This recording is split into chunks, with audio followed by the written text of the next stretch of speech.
So tell me if this is you. You have sat down at your computer or looking at your phone trying to figure out exactly what to write for your Instagram caption, and you're just staring at like a blank cursor on the screen. You're stuck in writer's block, you don't know exactly what to post that will resonate with your audience, and you just feel stuck. I actually want to let you in on my secret formula to writing the perfect Instagram caption. And this formula is super easy to follow, and I want to give you some examples and really break this down for you so that it makes it a ton easier to go out and write your Instagram captions. And a lot of this kind of comes from copywriting best practices, but I want to break them down and make it even simpler for you as a small business owner. So there's actually 5 different parts to writing the perfect Instagram caption with this formula. So let's dive right in. So number 1, you have to think of a good hook. And the best way to think about your hook is you need to draw emotion from your audience. You need to get them to stop and really think about what you're writing. And the best way to explain this, think about BuzzFeed's article titles. I know this has probably happened to you before. You see a BuzzFeed title that says something like, "Take this quiz to find out what cheese you are." That is such a great hook to reel you in to consume their content. It draws your audience member in by kind of creating a little bit of excitement and drawing in that emotion. You can do this positively. You can actually do it negatively. Negative hooks are known as a thing. And basically it is just a way to get them to continue to read more. Because on Instagram, you have 1 to 3 lines before somebody has to click a read more button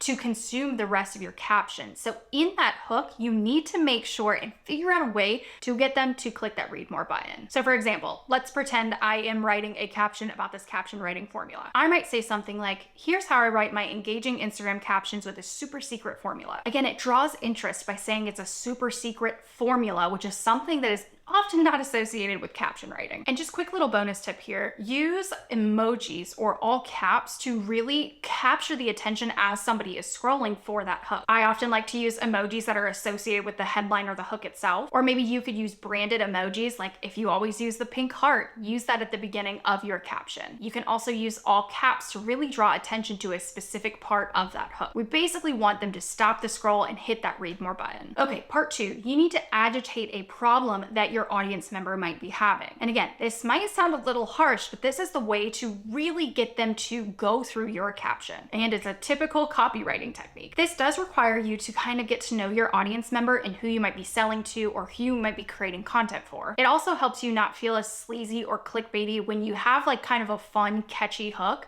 Now you're going to really bring it in by talking about a problem that they're having that relates to that hook. Again, I'm going to continue to use my example. If I'm writing a caption about my super secret formula for writing captions. So agitating the problem might look something like this. Does it take you more than 30 minutes to write an Instagram caption? Let's change that with this 5-part Instagram writing caption formula. So again, I'm relating that problem back to that hook or that specific piece of content that I'm creating for them. Moving into part 3, now that you've hooked them in to get them to read, you have agitated a problem that they might be having. We now need to relate to that problem. You don't want to just agitate the problem entirely and just leave them hanging high and dry. You need to acknowledge their problem, relate back to it, and kind of give them a little bit of reassurance. You can do this by introducing your own personal experience. You can talk about a case study that you helped a client with. You can talk about a transformation, a before and after, but basically you want to relate back to that problem and kind of lean into how you might be addressing it soon. Continue with my example. This is how I would write this part of the caption. I might say something like,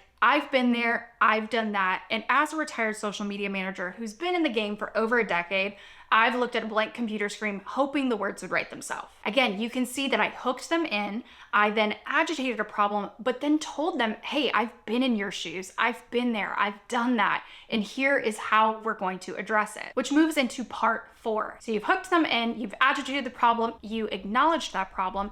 Now, how are you going to help them solve that problem? And this is often what people call the value of your post. And this could look like so many different things. You could provide tips and tricks. You could provide a hack, a quick strategy that they can try, a story time, a case study, a testimonial. This could be something you want your audience to implement, or maybe it's something you want them to avoid. But basically, how can you help them solve that problem?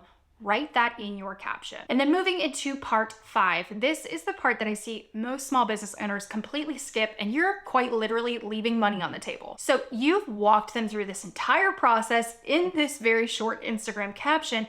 Now, what do you want your audience to do through a call to action? You've given them value, you've maybe helped them with a problem that they were having, And this could be the end of the journey for them, but you could also take it a step further by giving them something else, promoting your product, talking about an offer. What is the next action item that you want them to take? You need to write that in your caption. So maybe in the solving the problem section, you gave them a ton of tips and tricks, and you want to dive deeper with them by giving them a freebie. When they go to get that freebie, now you have them on your email list. Tell them that at the end of the caption. Maybe you gave a quick little story time in the caption, and the person reading it loved it so much, they want to learn more about how maybe they can become a client of yours.